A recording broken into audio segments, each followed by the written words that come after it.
Bismillahirrahmanirrahim.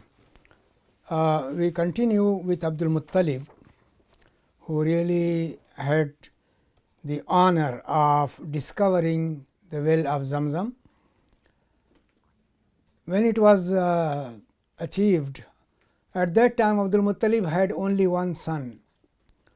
So, he felt very sad because other people have many sons and he had only one.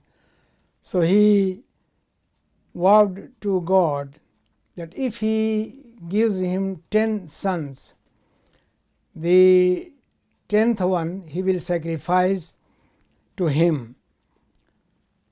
Now, then so it happened that he was blessed by 9 sons. The 10th son was Abdullah. When he grew up, he took him in order to sacrifice, but the family of his mother, Abdullah's mother, they objected it, and they said that no, their son is not going to be sacrificed, but already Abdul Muttalib has vowed to sacrifice him. So, what can he do? So, he was given an advice that you should cast lots between your son and camels. First put 10 camels.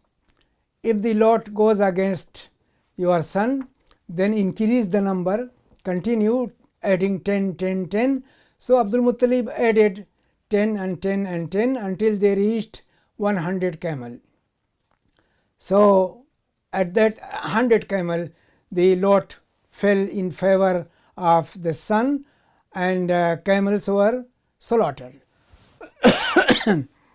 So, this was one thing mentioned always in the books of Seerah. By the way, it is in Seerah Ibn Hisham, mentioned by Ibn Ishaq, but we do not find any reference in books of Hadith. So, this is an example how the Seerah people collected the material and put them, recorded them in their books. Now, his son Abdullah was saved. So, Abdul Muttalib became very much attached to him, and when he reached the age of marriage, he married him to a woman called Amina, belonging to Zohra, Qusay's brothers Zohra. She came from his family. So, anyhow, Abdullah was married to her, and after his marriage he took a trip to Yathrib, and there he fell ill and died. So, Abdullah died before he could see his son Muhammad being born. Muhammad was born without any unusual feature. Now, here comes the exaggeration. You find a lot of stories attached to his birth. His mother saw this, his mother saw that, and all these things happen. And when he was born, the minarets and the towers of palaces of the emperor of Persia and Byzantine fell. I mean, we do not need this. It is to Allah subhanahu wa ta'ala to raise a normal, common, ordinary person to the highest state. We have examples from the past. See, Nuh alayhi salam, he was we can say the first messenger sent by Allah. When he called people, they mocked at him, they rejected and refused to accept his message, and he continued and got very few people to his side.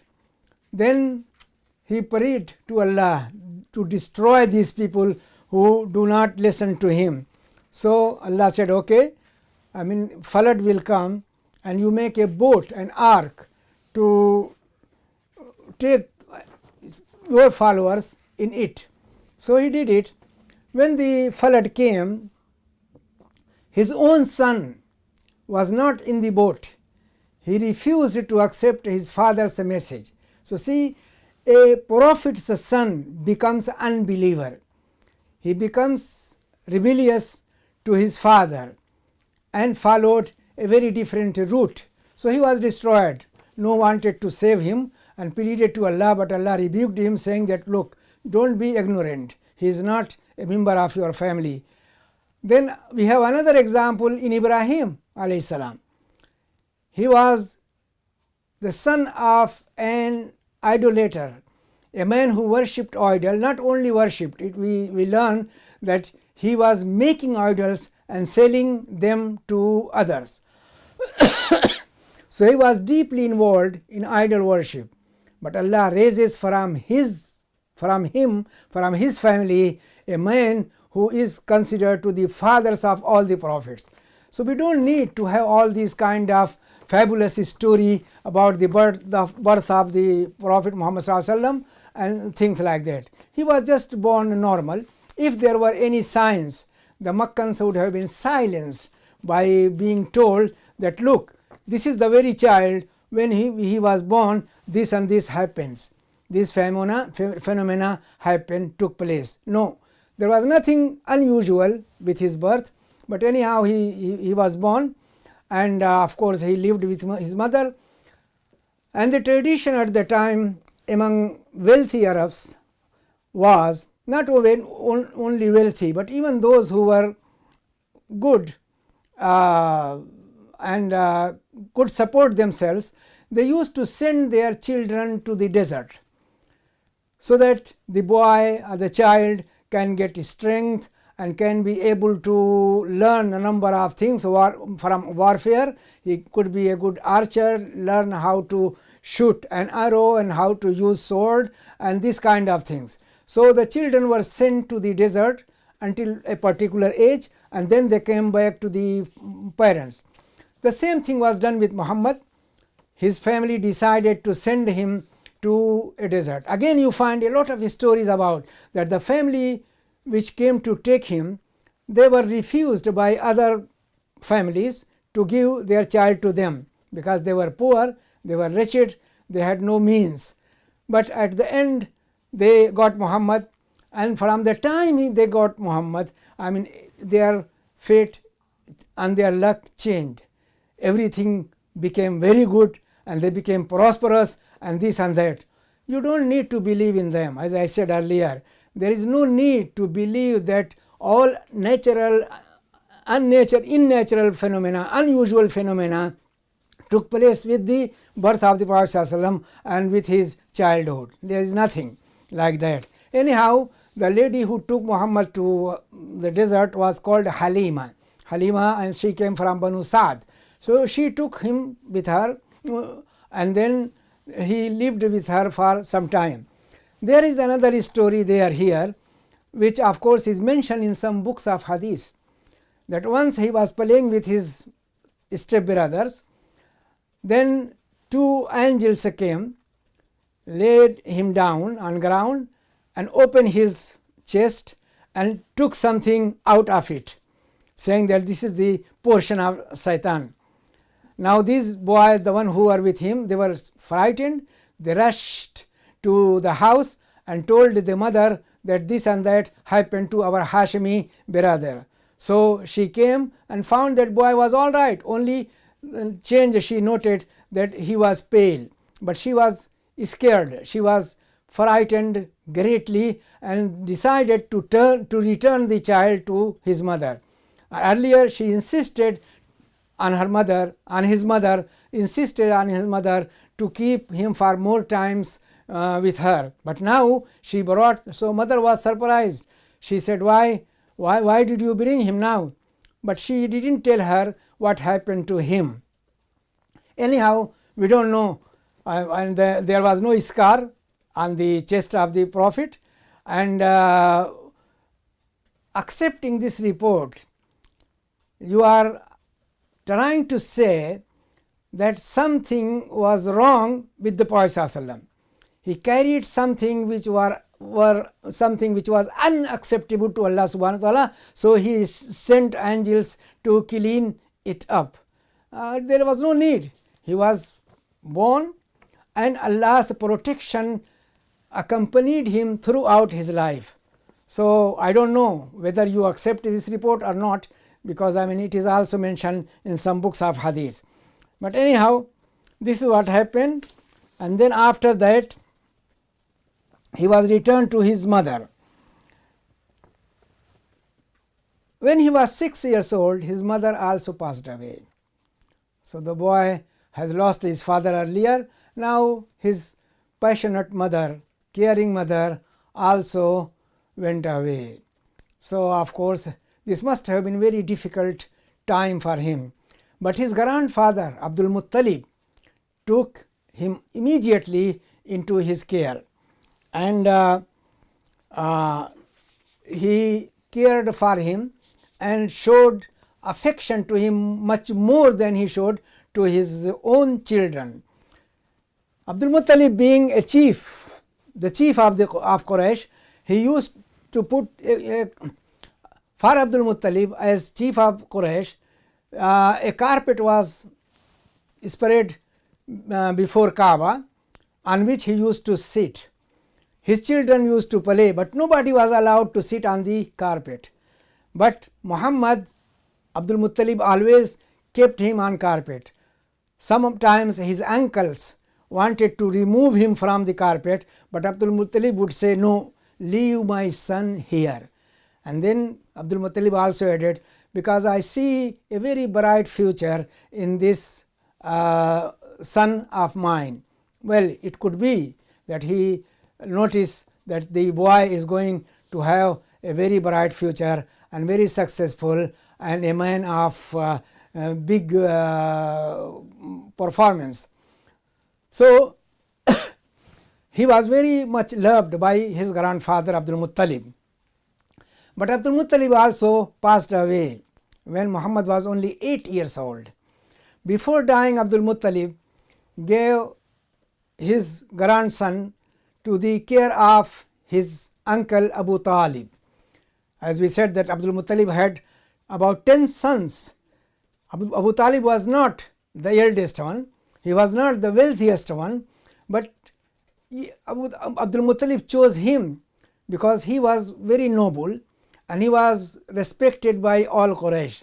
So he gave Muhammad to his care, and Abu Talib took him and put him with his own children and took good care of him.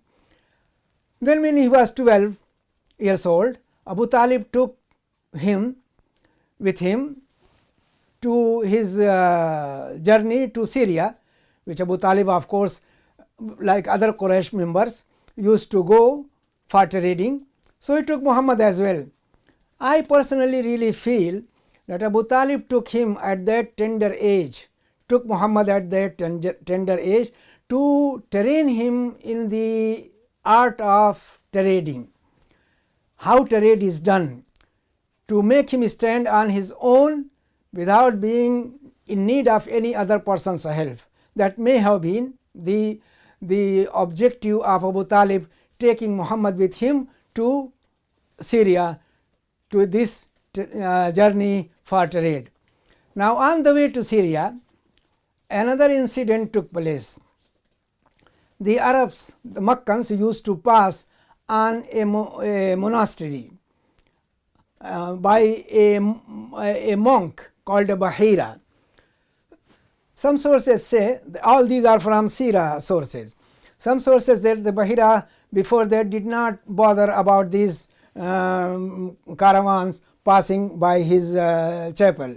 He just ignored them, or you can greet them, that's all. But this time Bahira invited all the people, the Arabs, to his monastery, and again you find there are some stories being made that when the people went to the monk, they left Muhammad behind. So Bahira looked around and said that, "Well, I saw a child with you, where is he?" So they brought him as well, and then Bahira looked at him and asked him certain questions which Muhammad answered, and then he told his uncle Abu Talib to take him back to Makkah because he is scared of his life. Now then again you find some kind of story here, that Abu Bahira was what? That Bahira was asked that how did you know that this boy is going to be future prophet or being to be prominent? He said that I noticed that when he was passing, all these stones and trees used to bow down in his respect. Again, that cannot be true, because remember later on when he announced his prophethood and said that he was sent by Allah, Makkans insisted on him to produce some miracle, something unusual. Now he could have said to them very easily that look at the trees, look at the stones, they are greeting me, they are bowing down in my respect. That would have been a convincing proof for the Prophet Muhammad to say that he has been sent by Allah. But nothing of this sort happened. Quran denies completely and bluntly that Muhammad was given any miracle. In chapter 17 you say that Allah says that when Quran is recited to the Makkans, to unbelievers, they ask signs for it. They said that we are not going to accept you unless you produce some sign, you make a river flow among us, and then or you have big gardens of grape and date, or you ride up to the sky and when you come down bring a book. All these things that they demanded, but Quran says that ask the Prophet ﷺ to say Hal kuntu illa bashar rasula, that I am immortal, I am a messenger from Allah, I am not sent to produce miracle. Now remember, funnily, some Christians even today they ask that Muhammad did not perform any miracle. I mean, Quran is there. Quran denies that he was given any miracle, and Quran also affirms that Jesus was given number of miracles. He could even bring a dead person to life. So that is what Quran says, and it is Quran which says that Muhammad was not given any miracle. In one place, Quran indicates that his miracle is the Quran itself. He was given a book which stood as a miracle for all the Arabs. So anyhow, the story of Bahira could be taken, I accept it to that point, that Bahira recognized something unusual in the boy, because he was a very old person and he had experience of meeting people and knowing what goes behind their mind. So when he saw the boy, it must have struck to his mind that well, he is going to have a bright future. Plus remember that Bahira, being a learned man, a Christian who has read the holy books, and holy book gives good tidings of a prophet coming from Arab area. So he may have thought that maybe this is the boy about whom our sacred books, sacred literature is speaking. So anyhow, it could be true until that extent, but not to accept that he knew by some signs, by some indications, by some supernatural features happening to the Prophet Muhammad. Anyhow, he came back to Makkah, and then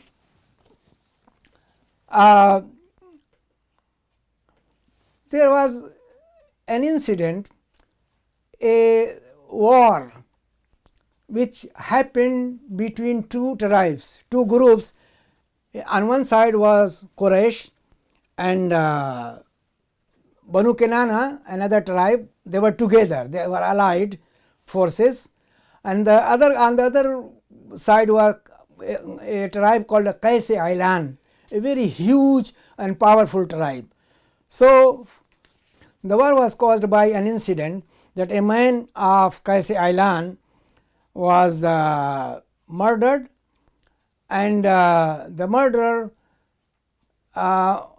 was murdered by them as well, which directed to a war which continued for 3 or 4 years. Qaisi Ailan one tribe and Quraysh and Banu Kinana another tribe. I mean they were allied together. Quraysh and Banu Kinana. And Qaisi Ailan, they were Bedouin tribe, they were alone, they were there. Kinana man, a man of Kinana killed a man from Qaisi Ailan. And that person was murdered by some members of Banu Kinana or something like that. So it created a kind of hostility between the two tribes, and they came to war, and the war dragged for 3 or 4 years. In this war, the Prophet ﷺ was a young man, and he helped his uncle to bring the arrows shot by enemies, collect them and bring to his uncle. So this was his act there. He remembered later on. Then there was another thing which took place before he becomes a prophet. It is called the Hilful Fudul, the pact of honor, you can say. And this pact was made on a particular incident. The incident was that a man from Yemen, from the port of Zabid, sold some valuable goods to a notable of the clan of Sahm, another clan. Having taken the possession of goods, the man refused to pay the price. The wronged man was a stranger in Makkah and had no patron to come to help him. So he went to the mount of Abu Qubais. By the way, Sahm was a clan of Quraysh. So he didn't get any help from any side.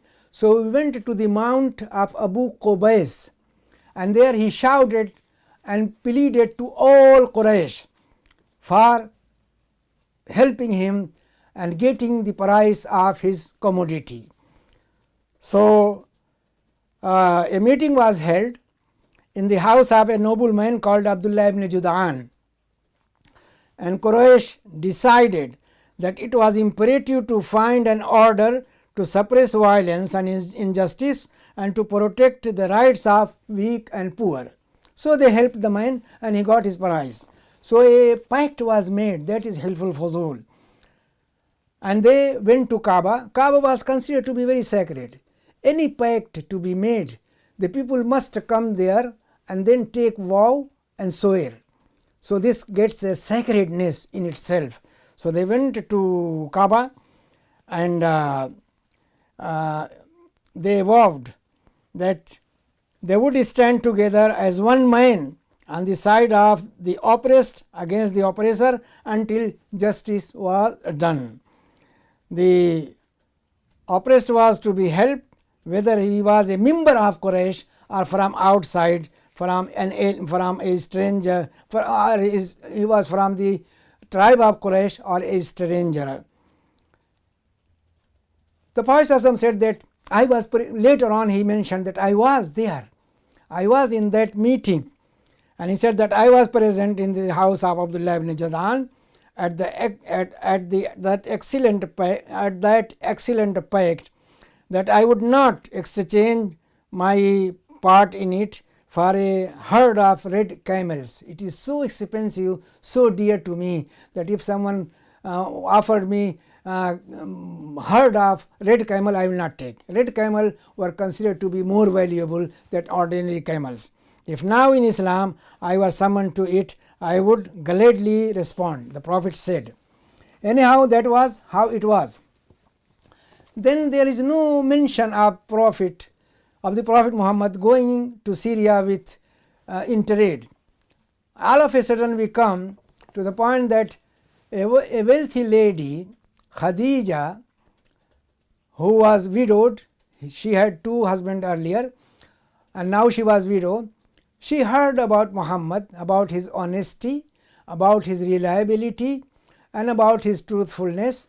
So she called him and told him to carry his goods for trade, and she promised him to give more wages than she had given to anyone before, or anyone can give to anyone.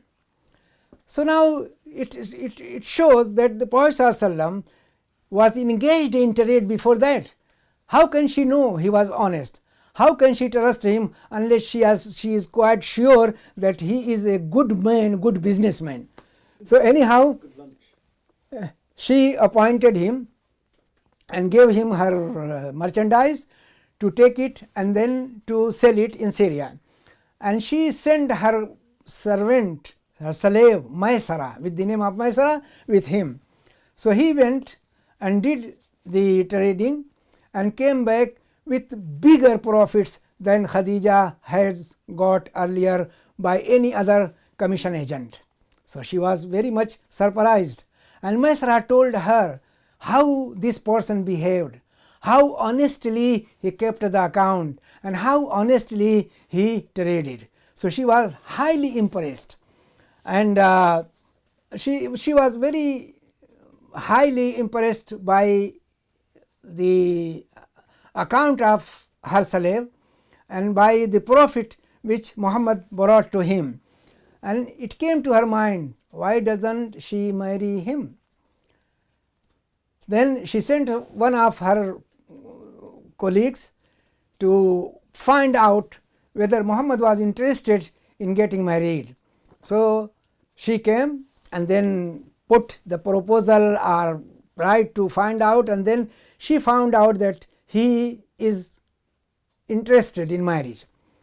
And then Khadija was proposed to him, or he came and proposed to Khadija, anything which happened, and they got married. Remember, there was difference between the age. Normal or common feeling among the Muslims and Seerah writers is that he was 25 years old and she was 40. It may be exaggerated. She may not have been all that old, maybe 35, 30, 35, that will be all right, because she is going to bear about 6 children from him. So you have to take this into consideration. But anyhow, Muhammad was junior than Khadija. She was much senior to him. Anyhow, the marriage was contracted, and now Muhammad moved from his uncle's house to Khadija's house. And now he found himself more relaxed, more comfortable. And earlier, of course, he was very much upset by the situation in Makkah, the torture meted out to the weak and poor people, the orphans' rights denied, women are not treated properly, and he used to look to the sky, to heaven, to find out what is going on and where is the controller, who controls the world, who controls the sun, the moon, and all these stars, and why doesn't he come and interfere with these wrongdoings. Anyhow, he found much more time to go to seclusion and think and contemplate on these matters. But before that, another thing happened which increased the respect of Arabs to Muhammad, that Kaaba's building was destroyed. Kaaba's building was very old and the roof was very low, and then it so happened that a flood came which destroyed the whole building. Now Quraysh, Kaaba is their source of honor. They must rebuild it. So they came together, had a meeting, and decided that they will build Kaaba, the building of Kaaba again. And now they decided there that only money earned with legal sources will be used. No such money will be applied in the building which was earned by wrong way, by gambling, by taking rights of others, by orphans' money. No, only legal and right money must be used. So as a matter of fact, they collected and they built it, and now they ran short of fund. So they left a part of Kaaba outside, which is even today there called a hatim. That this is the money was not enough to build it, so they left it outside.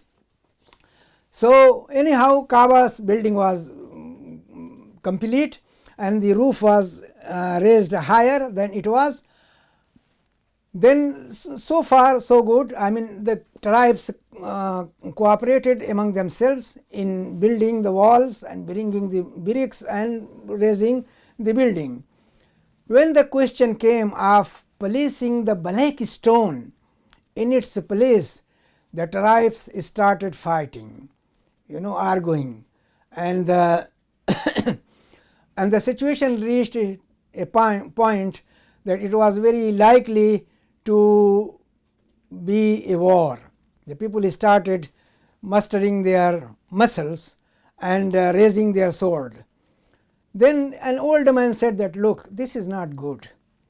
What you are doing is not going to bring any benefit to us, and Quraysh will be really criticized by this action. So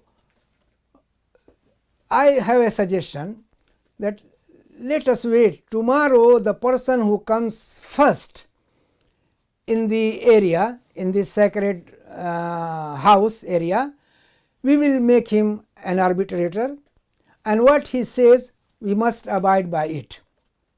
So they were waiting the following morning, and the first person to enter was Muhammad.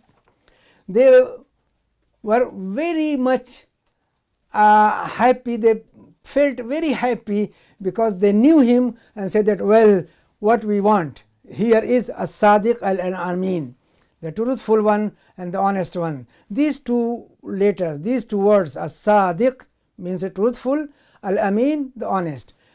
These titles were given to Muhammad even before he was appointed by Allah to be the Prophet, because he never told a lie, he never betrayed anyone, and was very honest. So they were very happy that this is what Allah chose for us, that this honest man is here.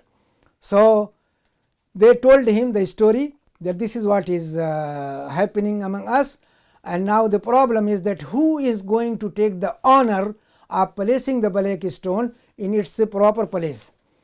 The Prophet said, okay, fine. Muhammad said, because he was not a prophet at the time, Muhammad said to them that, okay, bring a blanket, bring a shroud, a garment. He spread it on the ground and put by his own hand the black stone on it, and then ask the chiefs of all clans to come, and each one will hold a corner of the cloth. So in this way they took it to the building, and when they reached the place, he put by his own hand the black stone in its place, and a very serious crisis was avoided. This raised, of course, the status of Muhammad in the eyes of Quraysh, and he earned more honor, more respect from them. So this was another thing which something which goes to the credit of the Prophet Muhammad, that he averted a big crisis among the Quraysh.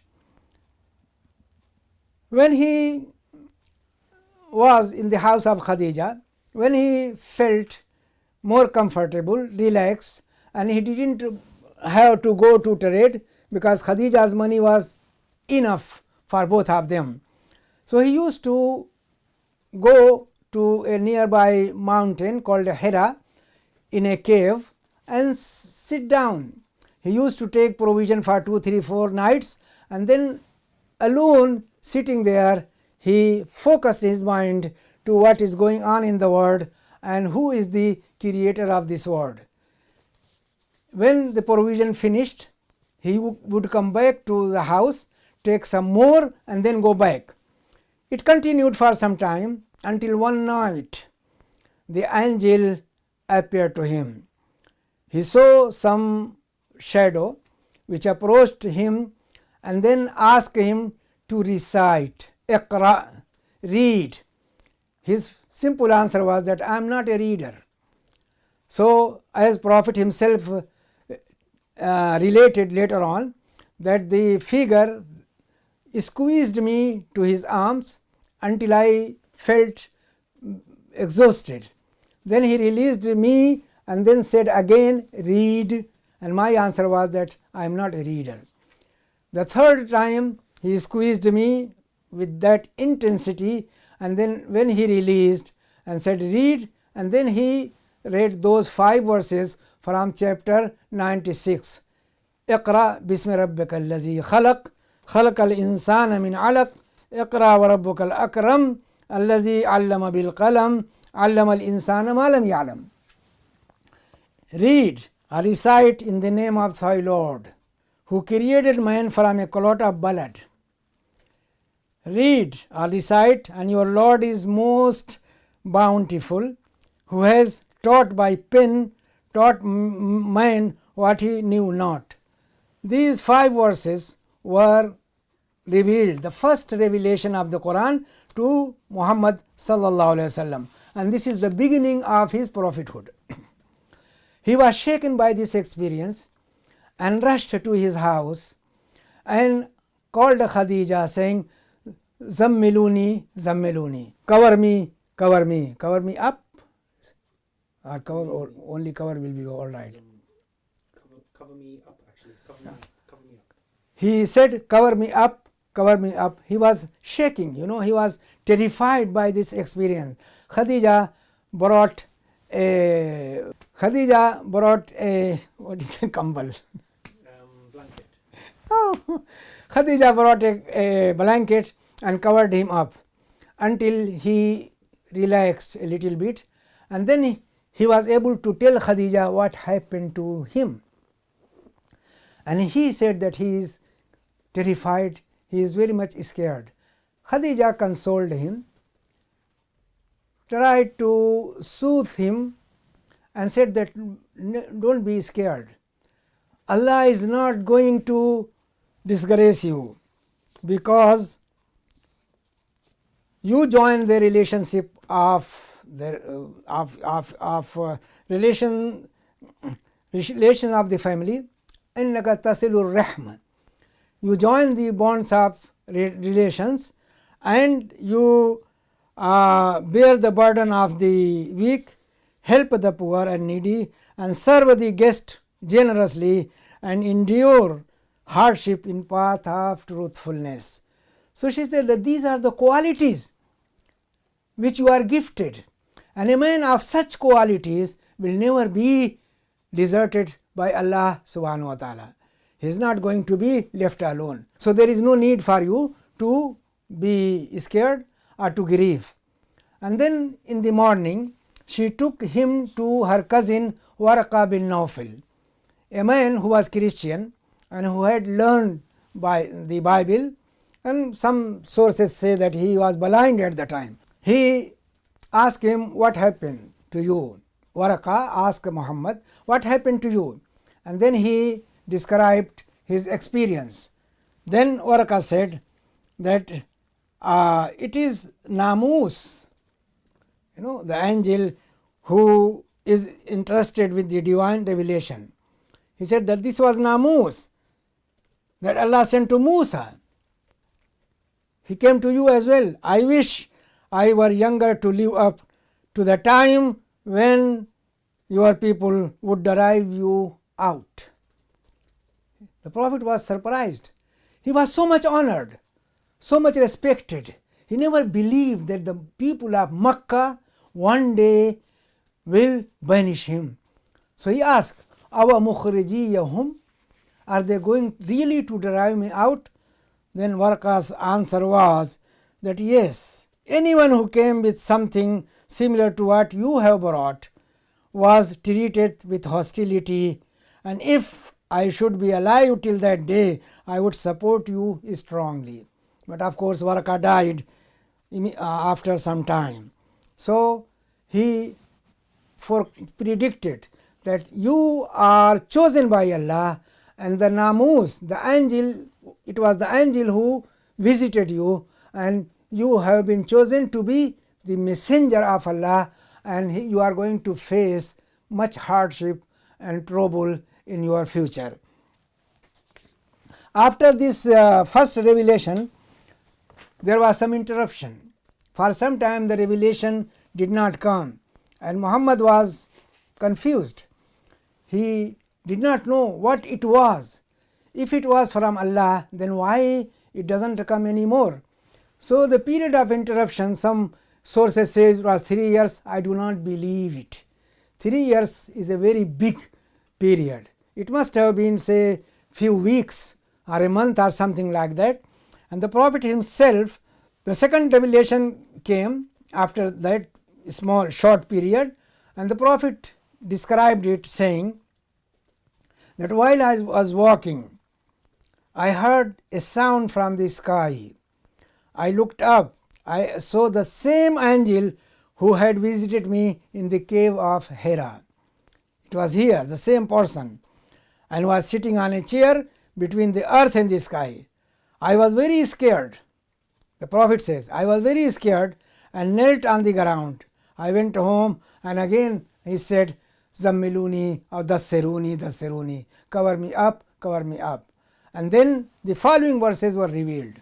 Ya ayyuhal muddathir, qum fa'anzir, wa rabbaka fakabbir, wa thiyabaka fatahhir, wa rujza fahjur, wa la tamnun tastakthir, wa li rabbika fasbir. That you, wrapped in your cloak, rise and give warning. Proclaim the greatness of your Lord. Purify your garments. Keep away from the filth, and do not do favor to acquire more, and be steadfast in your Lord's cause. 6 verses giving the Prophet ﷺ information about what he has to do. This comes from chapter 74, from verse 1 to 6. Chapter 74, verse 1 to 6.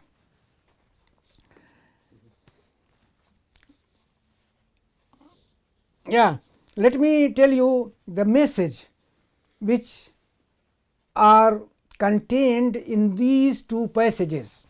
The first revelation, the first one, Iqra, Bismi Rabbika Allazi Khalaq. You know, the Quran is starting with reading. Allah wants this community to be the pupil of reading, because reading is the key to learning. Only through reading a person can learn and acquire knowledge. So Iqra, read, read. So Allah puts this in the mind of the Prophet and through him to the minds of his follower, that reading is a key point to their success, a very important factor in their religious life. And then Iqra bismi rabbika allazi khalaq. Quran did not use the word Allah at that stage, because the word Allah was confused. Its use was confused among Arabs. You know, they had very vague concept of Allah, but Arab, they knew it very well. They understood the word Arab properly, as we have seen with Abdul Muttalib. He told Abraha that I am Rabbul Ibil, I am the owner and lord of the camel, and Kaaba has its own lord, its own owner. So Rabb was a person who owned something, took care of it, and always tried to promote it. So it is Allah says that read in the name of your Lord, your Rabb Allazi Khalaq. So it was just to identify the Lord, the Creator, in the minds of listeners. And there Allazi Khalaq, the one who created, to draw the attention of human being that they are created by that very Lord. That is the one who created not only them, but created everything in this universe. Allazi khalaq, the one who created. The object of creation is not mentioned, to include everything which are created in this universe. And then Iqra wa rabbukal akram, that read, again repeated the word read. This shows how important reading it. Iqra wa rabbukal akram. No, it's before that. He created, and then came that created man from a blood of clot. this refers to the origin of man, that his origin is so normal, so small and so filthy. He should always remember it. When he becomes, as Quran puts, when a man becomes powerful, he thinks that there is no one matching him, no one like him. He owns everything. He should look at his origin, from where he came, from alaq, from nutfa, from a clot of blood. This is your origin, you should always remember. So the Creator created you from there. And then continued, Iqra wa rabbukal akram, read, and your Lord is the most bountiful, the noblest one. Now here is an indication that nobility lies with Allah subhanahu wa ta'ala. Honor lies with Him. So if a person wants to acquire honor and nobility, he should return to Allah subhanahu wa ta'ala. He should turn to Him to get these good qualities from Him. He is Akram, so He can give karam to anyone He likes. Allazi allama bil qalam. See, teaching comes that He taught by pen. That is another thing to be remembered, the importance of pen. Pen is the one which preserves the knowledge of the early people. It is a tool which preserves the learning of earlier people, which preserves the knowledge. It is the tool by which the books are written. So pen's importance can never be undermined. You can say that today we have computer, we don't need pen. But what about early people? And even here you need something to your finger or something to press the button. So pen is there either in physical sense or in psychological sense. So pen is the one which Allah gave human being to preserve his knowledge and to record his information. Allama al-insana ma lam ya'lam. Another very important point, that Allah told human being what he did not know. A very important point here is that nobody is born with knowledge. Knowledge is acquired. It is Allah who gives the knowledge to whoever He wants. So knowledge is to be acquired. Well, later on, our ulama said that now knowledge is of two kinds, wahabi and kasabi. By wahabi they mean that something which Allah gives, which is a kind of inspiration. Some knowledge, of course, Allah gives to some people, especially you may see the difference between 2-3 children, that some are very sharp and very quick in understanding, others are not so. That is wahab, that is a gift by Allah subhanahu wa ta'ala. So Allah gives some knowledge to whoever He chooses. But most of the knowledge is kasbi, which is earned, which is learned by book, from other people, by experience, by anything. So anything which a person learns is really comes from Allah, given by Allah to him. So this is very important message in these 5 verses, and it gives really the whole message of what Quran is going to teach people and what human being is required to do. What are his duties, he can discover in these 5 verses.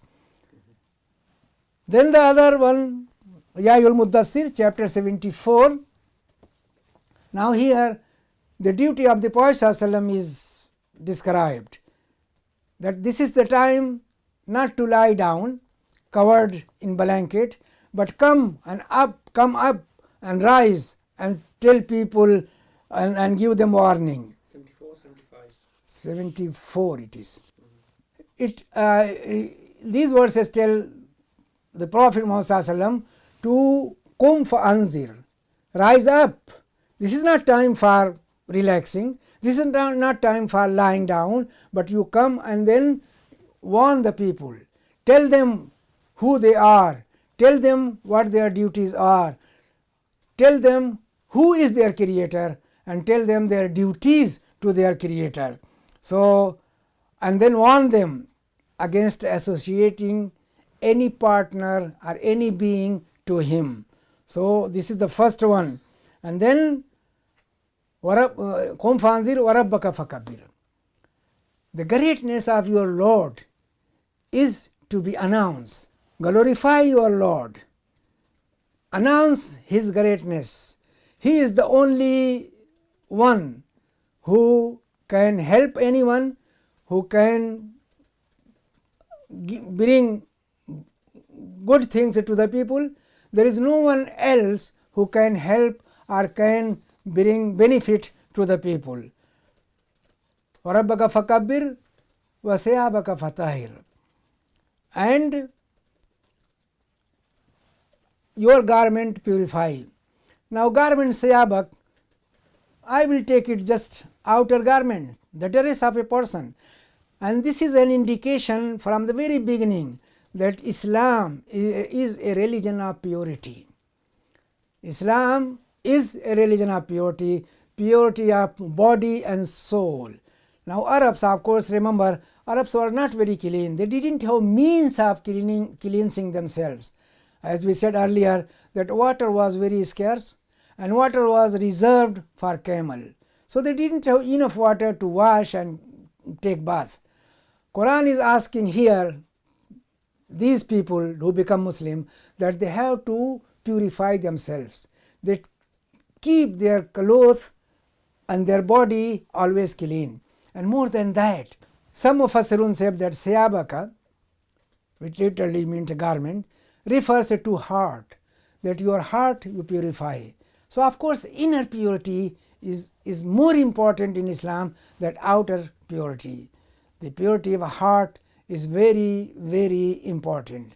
So Quran is teaching in this very early stage that everybody has to keep his heart clean, clean of hatred, clean of grudge, clean of enmity to others, so that society can live together and share its prosperity. Siyabaka fatahir war rujza fajur, and all kind of filthy things you have to shun, you have to abandon. Whether the filth is in the form of idol worship or filth in the form of immoral act, filth in the form of injustice and oppression. Any filth, any dirty thing should be abandoned, should be eliminated and should be avoided. وَلَا تَمْنُنْ تَسْتَكْثِرْ. We earlier hinted that Arabs were very generous, but their generosity was with understanding that that can bring a result to them. So they were giving in order to receive.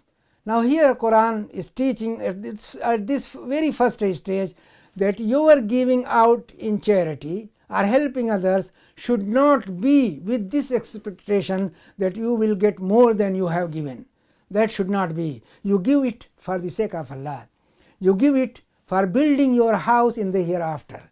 As the Quran mentioned in chapter 76 about the good member of the society, good servants of Allah, that when they give any help, when they feed orphans or prisoners, they tell them frankly that look, we are not giving it to you for any expectation. We don't want you even to say thank you. La nuridu minkum jazaan wala shukura. We don't need any recompense from you, and even we don't need any thanks from you.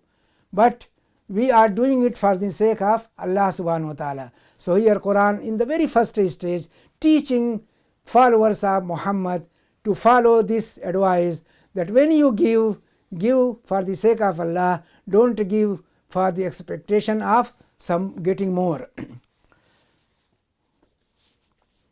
وَلِرَبِّكَ فَاصْبِرْ. An indication to the Prophet ﷺ that the task you have been given is going to be very difficult. You will face a lot of hardship, a lot of trouble in carrying out your duty and in fulfilling the mission which Allah has given you. So be steadfast, and your steadfast must be for the sake of Allah. For your Lord you endure, be patient and remain steadfast, because He knows you, He watches everything, and He is not unaware of what is happening to you. So Quran gives here a hint to the Prophet that this mission is going to be very difficult, but he should put his faith and trust in Allah subhanahu wa ta'ala, and then follow his mission, follow his instruction, and carry out his mission without any fear, and Allah is there to help him. Let him show steadfastness. وَإِنَّ اللَّهَ مَعَ الصَّابِرِينَ. Allah is with those people who remain steadfast.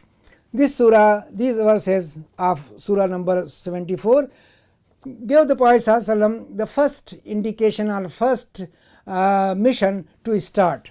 That mission is now starting. Rise and warn people.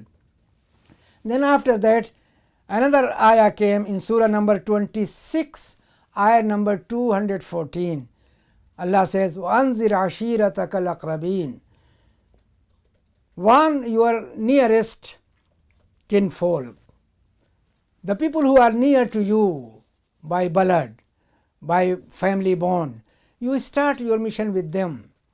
You start passing the message of Allah and call them to Islam first before going to people outside your house. The people of your house deserve more to know what they are required to do. When the Prophet ﷺ started in his family, among his family members, the first person to respond was Khadija, the lady who was so supportive of him, so helpful to him. She immediately accepted Islam and became Muslim.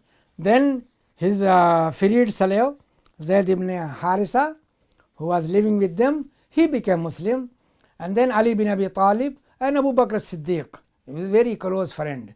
These were the first people to accept Islam and to respond to the Prophet ﷺ positively. Abu Bakr became very active in his mission. He passed the message to many other people. He was very respectful. People respected him, and he was honored by the member of Quraysh. So he approached Abdurrahman ibn Auf and convinced him to be Muslim. He became. And then also Usman ibn Affan, who also became Muslim through Abu Bakr's effort, and Abu Ubaidah ibn al-Jarrah. These are the first group. We will see later on, or you read in history books, that they were Ashara al-Mubashshara, that these are 10 people who are given the good tidings of going to paradise in their lifetime. So Abdurrahman ibn Auf became, Abu Ubaidah ibn al-Jarrah became, and then Talha bin Ubaidullah and Usman ibn Affan, as we mentioned, all they became Muslim through the effort of Abu Bakr as-Siddiq. After that, the Prophet ﷺ, when he got this support from close relatives, he went to the mount of Safa. When he was told by Allah, proclaim openly what you have been commanded and turn away from the idolaters. Fasda' bima tu'mar wa ariz anil mushrikeen. That is chapter 15, ayah number 96. So when this command came to the Prophet ﷺ, he decided to call the members of Quraysh all together to Islam. He went to the top of the Mount Safa and cried, Ya Sabaha. You know, that was a slogan which any person in distress, he used to say climbing the mountain. It could be something happening to the person, or an imminent danger coming, or a calamity to strike, anything like that which is going to happen. A person would go on the top of the mountain and cry, Ya Sabaha. So the people will pay attention to him and come and listen to him what he has to do. So the Prophet ﷺ did the same thing. he called Ya Sabaha. All the Quraysh came running to him, and then he started calling by name Banu Fihr, Banu Adi, Banu Abdul Manaf, Banu Abdul Muttalib, and so on. He said that if I were to tell you that there was an army in the valley planning to attack you, will you believe me? He asked those people who were around there. They said, well, we never experienced any lie about you. We always found you truthful. So he said that, look, I am warning you of a severe torment. He asked them to save. He asked them to save themselves by believing in him from the torment of Allah subhanahu wa ta'ala. He said that save yourself from the fire which Allah has prepared for those who do not believe in him. His very real uncle Abu Lahab was first to retort. He said, Tabban laka, may you perish.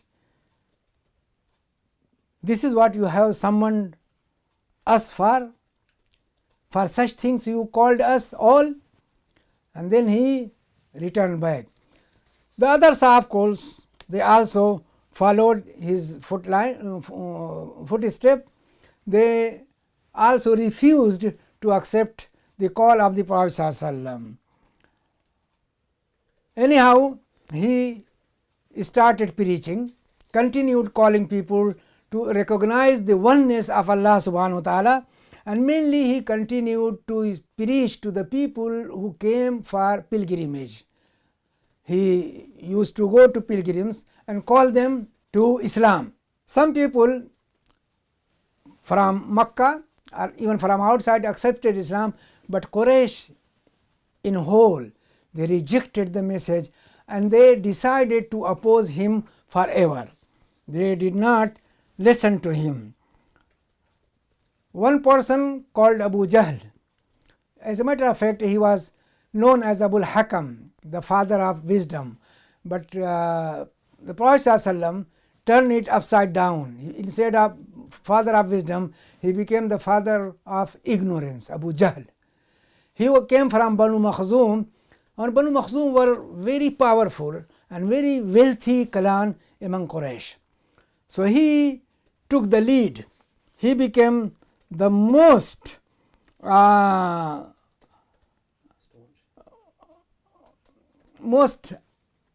atrocious, most active in causing trouble to the people who accepted Islam. He used to abuse them, he used to torture them, he used to even beat them. And some other people also were of the same character.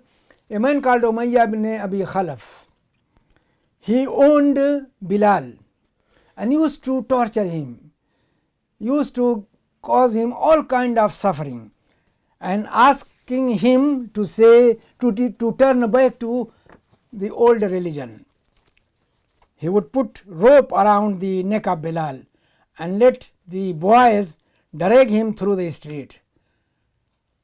Once he put a large stone on Bilal's chest and demanded him to renounce Islam and return to paganism. The answer of Bilal was Ahad, Ahad, one, one, nothing more. Bilal's suffering ended when Abu Bakr passed by him and saw him being tortured. He purchased him from Umayyah and then freed him. Another person who suffered together with his parents was Ammar ibn Yasir. They were repeatedly made to lie on the burning sand and beaten severely.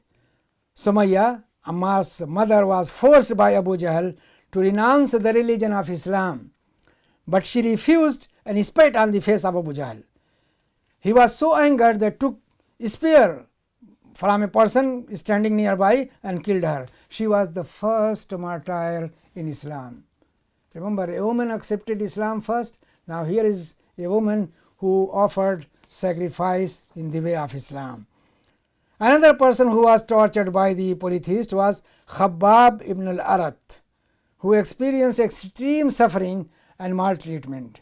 He would be taken by his hair and dragged, twisted by his neck, and thrown in fire on his back until it was burned.